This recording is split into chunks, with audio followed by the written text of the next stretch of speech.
চট্টগ্রাম জেলা গোয়েন্দা শাখা কর্তৃক একটি একতলা বন্দুক, একটি দেশীয় রাইফেল এবং 6টি কনসেন্ট্রেট গান এবং একটি মাইক্রোবাস সহ 2জন আসামি গ্রেপ্তার। গত 2/5/25 তারিখ বিকাল 4টার দিকে বিশ্বস্ত সূত্রে আমরা জানতে পারি কক্সবাজার জেলার মহেশখালী থানার শাপলাপুর থানা এলাকা থেকে কিছু দেশীয় আগ্নেয়াস্ত্র সহ কিছু দুষ্কৃতিকারী চট্টগ্রাম শহরের উদ্দেশ্যে রওনা হয়েছে বলে আমরা সংবাদ পাই। তাৎক্ষণিকভাবে বিষয়টি চট্টগ্রাম জেলার মাননীয় পুলিশ সুপার জনাব মোহাম্মদ সাইফুল ইসলাম শান্তু বিপিএম বার মহোদয়কে অবহিত করলে তিনি আমাদেরকে এই অস্ত্র উদ্ধারের জন্য বিশেষভাবে নির্দেশনা প্রদান করেন। সেক্ষেত্রে আমি অতিরিক্ত পুলিশ সুপার শিল্পাঞ্চল ও ডিবি নেতৃত্বে একটি টিম গঠন করি এবং আমাদের অতিরিক্ত পুলিশ সুপার ক্রাইম অফিসারের নির্দেশক্রমে আমরা মাঠ পর্যায়ে চেকপোস্ট শুরু করি এবং আমাদের যে থানা এলাকাগুলো রয়েছে বিশেষ করে সীতাকুণ্ড, চন্দনাইশ, সাতকানিয়া এবং বাঁশখালী এই যে থানার রুট রয়েছে সেখানে আমরা ব্যাপক চেকপোস্ট শুরু করি।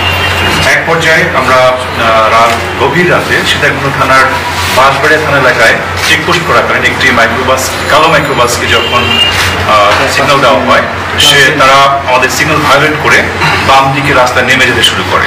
তখন সেই মাইক্রোবাসে ধাওয়া করে আমাদের জেলা গোয়েন্দা শাখার চৌকস কর্মকর্তারা যারা আছেন তারা মাইক্রোবাসটি আটক করেন এবং সেখানে যে চালক ছিলেন এবং তার সহযোগী রয়েছে তাকে ব্যাপক জিজ্ঞাসাবাদ করা হয়।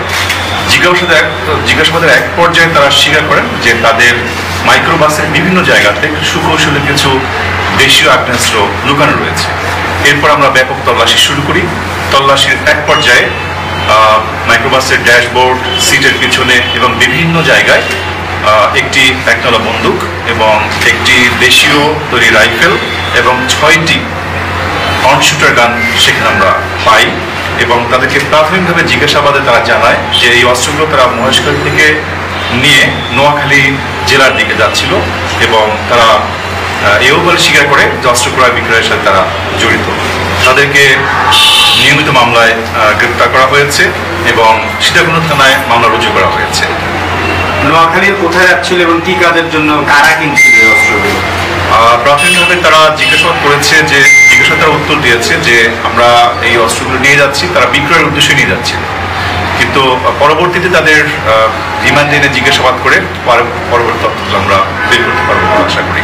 আমরা একটি সফল অভিযান আপনাদের দেখলাম, কিন্তু চট্টগ্রামের রাউজানে খুব উত্তপ্ত পরিস্থিতি, ওপেনে তারা অস্ত্র নিয়ে ঘুরছে, বিভিন্ন সিসিটিভি ফুটেজ এরই মধ্যে আমরা আমাদের সামাজিক যোগাযোগ মাধ্যমে দেখেছি, আমরা এর নিয়ে সংবাদও প্রচার করেছি এবং রাউজানের 2জন নেতা এরই মধ্যে স্বীকার করেছেন। একজন বলছেন যে অপর পক্ষের কাছে খুব বিপুল পরিমাণ অস্ত্র আছে, অপরজন বলছেন তার অপরেন যে আছে তার কাছে অনেক অস্ত্র আছে।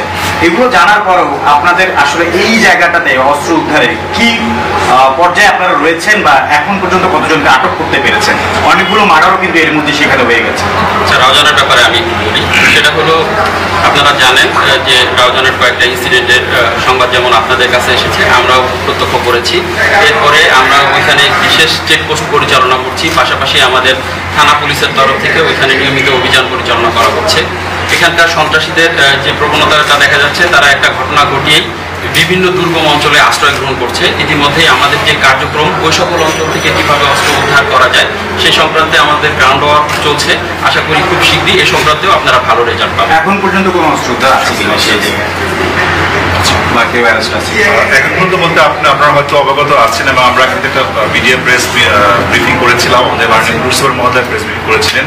সেক্ষেত্রে মামুন নামে একজন সন্ত্রাসীকে আমরা গ্রেপ্তার করেছিলাম, সেখানে বিদেশি রাইফেল এবং আরও আগ্নেয়াস্ত্র গুলি সহ উদ্ধার হয়েছিল এবং পাশাপাশি আরও কয়েকটি অভিযানে রাউজানে কিন্তু অস্ত্র উদ্ধার হয়েছে এবং আমাদের পুলিশ সুপার মহোদয় ব্যাপারে অত্যন্ত তৎপর এবং আন্তরিক। তিনি যে কোনো মূল্য হোক চট্টগ্রামবাসী যাতে নির্বিঘ্নে নিশ্চিন্তে ঘুমাতে পারে সে ব্যবস্থা করার জন্য আমরা দিবারাত্রি কাজ করে যাচ্ছি এবং যার ফলাফল আপনারা দেখতে পাচ্ছেন যে আমরা বিপুল পরিমাণ আগ্নেয়াস্ত্র উদ্ধার করেছি এবং এই অভিযান অব্যাহত থাকবে। থানা লুটের অস্ত্রগুলো কি আসলে তারা ব্যবহার করছে কিনা, এই ধরনের কোনো গোয়েন্দা তথ্য বা এখন পর্যন্ত যাদেরকে অ্যারেস্ট করছেন তাদের কাছে থানা লুটের অস্ত্রগুলো কি পাওয়া গেছে কিনা?